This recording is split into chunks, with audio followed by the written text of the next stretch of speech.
കേട്ടോ. പക്ഷെ ഇപ്പം ആവുക എന്ന് പറയുന്നത്, മക്കളുണ്ടാവുക എന്ന് പറയുന്നത് ഒരു ഭയങ്കര പ്രത്യേകതയുള്ള സംഭവം കേട്ടോ. എൻ്റെ കൂട്ടുകാരന് ഉപ്പയായ സമയത്ത് അവൻ എന്നോട് പറയുമായിരുന്നു, ആ ഉപ്പയായപ്പോൾ ഞാൻ എന്താ പെട്ടെന്ന് എവിടെ നിന്നൊക്കെ ഒന്ന് മാറിയ പോലെ, കല്യാണം കഴിഞ്ഞിട്ട് ഇത്ര ദിവസം എനിക്കില്ലാത്തൊരു മാറ്റം ഇപ്പോൾ എവിടെ നിന്നൊക്കെ എനിക്ക് വന്നിക്കണം.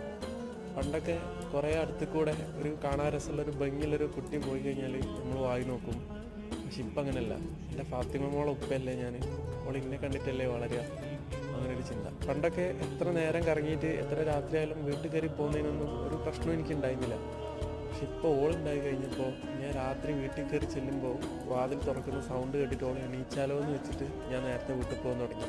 എടാ, കല്യാണം കഴിഞ്ഞിട്ട് നമ്മൾ ഇത്രയും നാൾ തല്ലുകൂടിയ പോലെ അടികൂടിയ പോലെ ഒന്നല്ല കുട്ടി ഉണ്ടായി കഴിയുമ്പം.